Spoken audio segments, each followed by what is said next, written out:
ரொம்ப முக்கியமாக என்னோட நடிகர்கள் சொல்லணும். இந்த படத்தில் என் டீமோட நடிகர்கள் ரொம்ப முக்கியம். இந்த படத்தில் அத்தனை உழைப்பை போட்டிருக்காங்க. எல்லாத்துக்குமே எப்படி என்று சொன்னே தெரில. கலையரசனாகட்டும், திவ்யாவாகட்டும், இப்போ அந்த பசங்க இருக்காங்கன்னா இவங்க 2 பேரும் நான் என்ன வேணாலும் பண்ணேன்னு முடிவு பண்ணி தான் எனக்கு சூஸ் பண்ணேன். ஓகேவா? படம் முடியும் போது நான் என்னவா இருக்கணும், எப்படினாலும் இவனை வச்சு இந்த படத்தை எடுத்துடலாம் அப்படின்னு எனக்கு தெரியும். அதனால சூஸ் பண்ணேன். இவங்களை என்ன பண்ண வைக்க முடியும்னு எனக்கு தெரியும். ஆனால் கலையரசன், திவ்யா, ஜானகி அம்மா இவங்கெல்லாம் வந்து பத்மனு இவங்க எல்லாத்தையுமே வந்து எனக்கு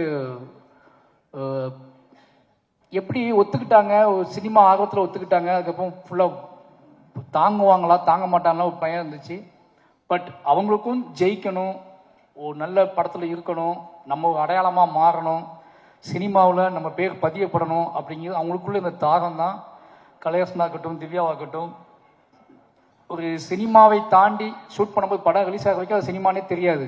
சினிமாவில் இப்போ எந்த ஒரு சினிமாவில் வந்து இப்படி சகதிக்குள்ளேயும் மண்ணுக்குள்ளேயும் சேருக்குள்ளேயும் போட்டு ஒரிஜினல் சுமையை தூக்கி வச்சு நடக்க வைப்பாங்க ஆர்டிஸ்ட்டுகளை. நிறைய அவங்கள துன்புறுத்தியிருக்கேன். நிறைய வந்து ஒரு என்னோட ஆர்டிஸ்ட்டுகளுக்கு எப்போ என்ன நடக்கும்னா, எனக்கு அவங்க சொல்லி புரிய வைக்க முடியாது எல்லா நேரத்துலையும். ஒரு படத்தோட வெற்றியில் நம்ம புரிய வச்சுக்கலாம்னு நினைப்பேன். ஒரு படத்தோட மக்களோட ஆதரவில், மக்கள் கொண்டாடுற விதத்தில் என்னோட நடிகர்களுக்கு என்னோட வேதனையோ என்னோட ஆசையோ எதையோ ஒன்று கடத்திடலாம்னு நினைப்பேன். அது என்னோட எல்லா படத்துலையுமே நடந்திருக்கு. என்னோட எல்லா படத்துலையுமே நடிகர்களோட எனக்கு முகன் வந்திருக்கு. ஆனால் என்னோட படத்தோட வெற்றியும் அதோட மக்கள் கொடுக்குற கொண்டாட்டமும் தான் அதை மாற்றிருக்கு. அது பெரிய பெருமாள்லேருந்து இந்த படத்துக்கு நடந்திருக்கு. அப்புறம் நிக்கிலா விமலும் அப்படி தான். என்ன அப்படின்னா, ஒரு நடிகரை வந்து நம்ம வந்து அவங்க வேற படத்துக்காக சூஸ் பண்ணது. நான் கர்ணனுக்கு பேசினது, அதுக்கப்புறம் மாமன்னன், அப்படியே பண்ணாமல் போய் வாழையில் போட்டு அவனுக்கு ஒரு சின்ன தயக்கம் இருந்துச்சு. ஏதோ சின்னதாக ஓட்டிட்டு ஏதோ படம் பண்ணுறா, நம்மளை போட்டு விட்டாங்க போல அப்படின்னு சொல்லிட்டு டவுட் இருந்துச்சு. எனக்கு அதை சொல்லி புரிய வைக்க முடியல. இது சின்ன படம் இல்லை, இதுதான் என் வாழ்க்கையில் நான் எடுக்கணும்னு வச்ச பெரிய படம்னு சொல்லி எனக்கு அவங்ககிட்ட சொல்லிட்டேன். ஒரு நாள் அவங்க நம்பி பண்ணாங்க. நிறைய என்ன சொல்கிறது, இந்த கதையை உள்வாங்கிக்கிட்டு ஓகே இது ஏதோ நடக்க போகுது இந்த படத்தின் மூலமாக நினச்சி நம்பினாங்க. நம்பி நிறைய பேர் கேட்டாங்க, இந்த இடத்துல சொல்லணும்னு நினைக்கிறேன், ஏன் அந்த கிளைமாக்ஸில் டீச்சர் வந்துக்கலாமே என்கிட்ட கேட்டாங்க. மொத்த மீடியாவுமே என்கிட்ட கேட்டுச்சு. எல்லா படம் பார்த்துட்டு பிடிச்சவங்கலாம் டீச்சர் எங்கே போனாங்கன்னு கேட்டாங்க. டீச்சர் டேட் இல்லை எனக்கு.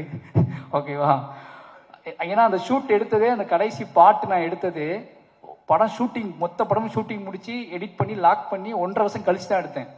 1 வருஷம் கழிச்சு தான் அந்த ஷூட்டிங் எடுத்தேன். அந்த 2 நாள் ஷூட்டிங்கு ஏதோ முழுமை அடையாமல் இருக்குது. இந்த மொத்த படத்தையும் பார்த்துட்டு வெளியே போகிறவன் என்ன கொண்டு போவான், அவனை நான் எப்படி அவனுக்குள்ள ஒரு இசையின் வழியாக அவனை செட்டில் பண்ணி அவனுக்குள்ள எமோஷனில் கடத்தி வீட்டுக்கு போகும்போது அவன் வந்து இது ஒரு பாடலாக எடுத்துகிட்டு போகணும், வெறுமனே அழுகை எடுத்துகிட்டு போயிடக்கூடாது. ஒரு படம் முடிஞ்சு வெளியே போகிறான்னா அவன் இதை கலையாக எடுத்துகிட்டு போகணும், ஒரு பாடலாக எடுத்துகிட்டு போகணும், முணுமுணுத்துக்கிட்டே போகணும்னு ஆசைப்பட்டு தான் அந்த பாடல் 1 வருஷம் சந்தோஷம். ரொம்ப லேட்டாக தான் ஸ்டார்ட் பண்ணோம். இந்த படம்லாம் முடிஞ்சு இந்த பாட்டே இல்லை, பாதவத்தி சாங்கே இல்லை. ஒரு 1 வருஷம் கழிச்சு தான் அந்த பாட்டை நான் முடிவு பண்ணுறேன். அதுக்கு அவசரமாக ஷூட் பண்ண பிளான் பண்ணோம். படம் ரிலீஸுக்கு அவங்க டேட் இல்லை. நான் அதை ஷூட் பண்ண முடிவு பண்ணும்போதே அந்த அம்மா மடியில் சிவனஞ்சான் படுத்துப்பான், அது டீச்சர் மடியில் தான் படுத்துக்கணும்னு நான் ஆசைப்பட்டு ஷார்ட் யோசிச்சிருந்தேன்.